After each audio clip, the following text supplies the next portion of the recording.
"Perhaps we should have turned right at those crossroads, old friend," Maurice said, his hands shaking on the reins as more lightning streaked the sky. "Or perhaps I should stop pretending my horse understands me." Just then, another bolt of lightning flashed down. Only this time it nearly hit Maurice and Philippe.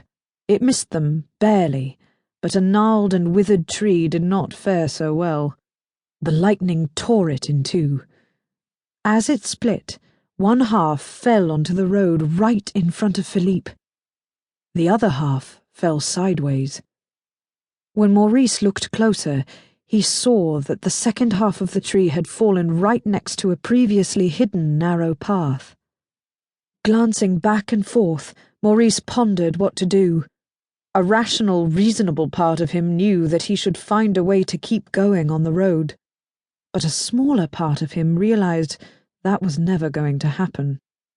At least not that night. He couldn't get the cart, himself, and Philippe around the fallen tree. With a sigh, he tugged on the reins, steering his horse toward the path. "It will be all right, Philippe," he said as the horse whinnied nervously. "I hope," he added silently. As they moved farther and farther down the path, Maurice became less and less confident that things would turn out well. The weather, which had already been stormy, grew worse and stranger. Even though it was summer, a light whirling snow began to fall, dusting his jacket and turning Philippe's coat from dappled grey to white. It also grew eerily quiet. The rumbling of thunder vanished, and soon the only sound echoing through the seemingly empty woods was the clip-clop of Philippe's hooves. And then there was a piercing howl. An instant later, a huge white wolf burst out of the bushes, barely missing the cart. Looking over, Maurice saw an entire pack of the beasts running parallel to them.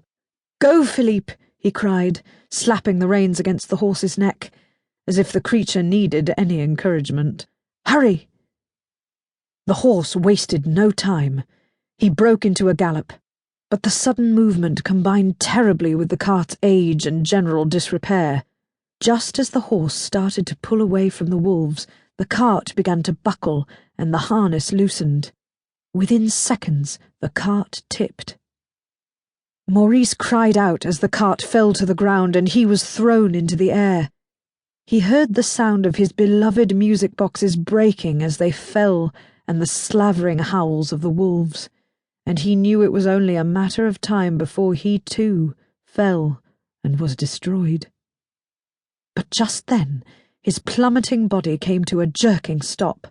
Looking up, he saw that his descent had been stopped by a low-hanging limb.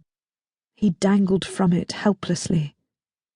Shaking off the last bits of his leather harness, Philippe kicked out a hind leg, toppling one of the wolves.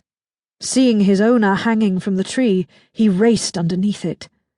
Maurice didn't waste a minute. Reaching over his shoulder, he freed himself from the limb and fell onto the horse's back. Then, with a loud "Yah!"